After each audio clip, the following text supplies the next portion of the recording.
আজকের যে প্রকাশিত পত্রপত্রিকাগুলো, এই পত্রিকাতে আমরা দুটো সংবাদ পেয়েছি, যেই সংবাদগুলো আমাদেরকে আসলে আতঙ্কিত করে।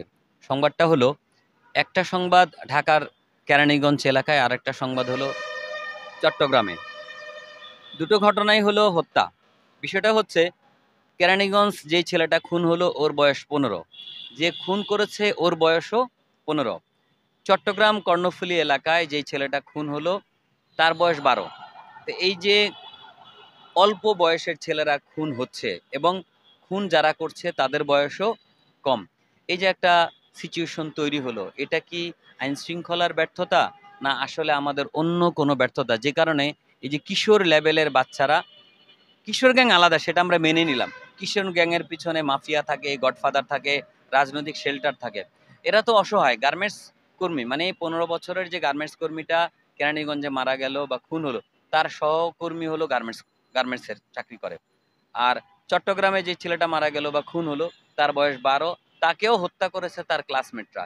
তাহলে এখানে তো কিশোর গ্যাংয়ের বিষয়টা আসছে না। তাহলে এই ধরনের, মানে একটা হলো অসহায় পরিবার বলবো বা গরিব ফ্যামিলি, আর একটা যদি বলি যে পড়ালেখা করছে একটা কিশোর, সে ভালো ক্রিকেট খেলতো, ভালো মন মানসিকতার, তাহলে এই ধরনের বাচ্চাদের মধ্যেও খুনের যে একটা বিষয় চলে আসছে, এটার কারণ কি? এটার জন্য তো আপনি, আমি বা আমরা আইন শৃঙ্খলা পরিস্থিতিকে দায়ী করতে পারি কিনা? জি, ধন্যবাদ। একটি গুরুত্বপূর্ণ প্রশ্ন করেছেন। আসলে আমরা যেটা দেখছি আর কি, এখানে আসলে মূলত নৈতিক যে অবক্ষয় আর কি, এটাই হচ্ছে মূলত দায়ী। কারণ আমরা আমাদের সন্তানদেরকে সঠিকভাবে, পারিবারিক হোক আর সামাজিকভাবে হোক, শিক্ষা দিতে পারিনি। এ কারণেই এরা এই অপকর্মের দিকে ধাবিত হচ্ছে। এখানে আসলে আইন শৃঙ্খলার কোনো দোষ থাকছে বা থাক বলে আমি মনে করি না। মানে এদেরকে কিন্তু জাতিসংঘের বয়সের সংজ্ঞা অনুযায়ী শিশুও বলা যায়। যাই হোক, এরকম বিলো 15 বয়সের বাচ্চাদের মধ্যে যে অপরাধ প্রবণতা, তো এটার জন্য কি আমরা আমাদের শিক্ষা ব্যবস্থাকে দায়ী করতে পারি কিনা, বা ওখানেও আমাদের ঘাটতি বা ব্যর্থতা রয়েছে বলে আপনি মনে করেন কিনা? এটা আসলে শিক্ষা ব্যবস্থারও দায়ী এবং পরিবারও দায়ী। আমরা দেখেছি যেমন আমাদের ছোট বয়সে স্কুলে গেলে আমাদের অভিভাবকরা টিচারদেরকে বলতো যে এই ছাত্র রেখে গেলাম, এর পুরো দায় দায়িত্ব আপনার। আবার এরকমও শুনেছি যে এর হাড় আমার, মাংস আপনাদের। তার মানে কি শাসন করার জন্য বলতো। কিন্তু আমাদের এখন সমাজে অভিভাবকরা কোনো ছাত্রকে যদি টিচাররা ধমকও দেয় বা গায়ে হাত তুলে, এটা নিয়ে অনেক তোলপাড় সৃষ্টি হয়। এ কারণেই শিক্ষকরা ছাত্রদেরকে শাসন করা ভুলে গেছে। আর এই ভুলে যাওয়ার কারণে পিতামাতাদের এই যে, এটাকে আমি বলবো যে তাদের দৈন্যদশাই। আর শিক্ষকরাও তাদেরকে শাসন করলে সেটাকেও ওই অভিভাবকরা ভালো দৃষ্টিতে দেখতো না। না, কিছু শিক্ষক তো শাসনের ক্ষেত্রে বা স্কুল মাদ্রাসায়, বিশেষ করে মাদ্রাসার ক্ষেত্রে আমরা দেখি এই শাসনটা অনেক সময় অতিরিক্ত হয়ে যায়। শিক্ষকরা তার ছাত্রছাত্রীদেরকে অবশ্যই সন্তানদের মতন করে লালন পালনই করে, শিক্ষা দেয়।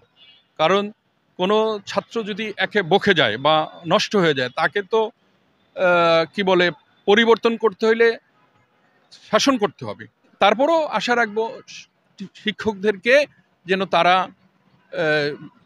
যতটুকু পারে, মানে শরীরে আঘাত না করে, ঠিক আছে। অনেক সময় দেখা যাচ্ছে শরীরে আঘাত না করেও বাচ্চাদেরকে ভালোবাসা দিয়ে শিক্ষা দেয়া যায়।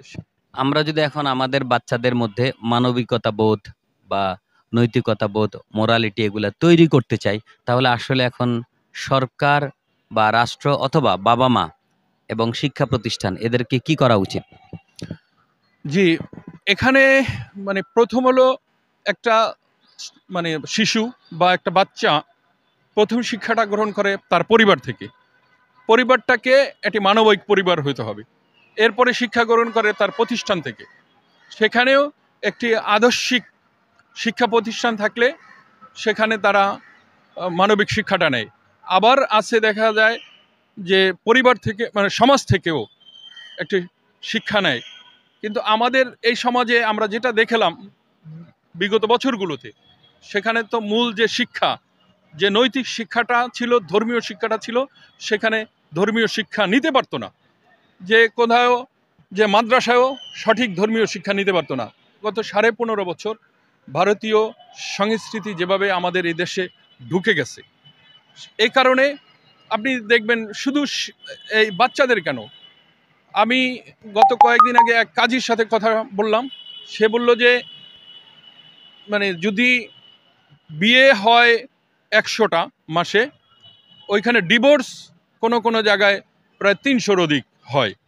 এটাও এই অপসংস্কৃতির কারণেই এই কাজগুলো হচ্ছে আর কি।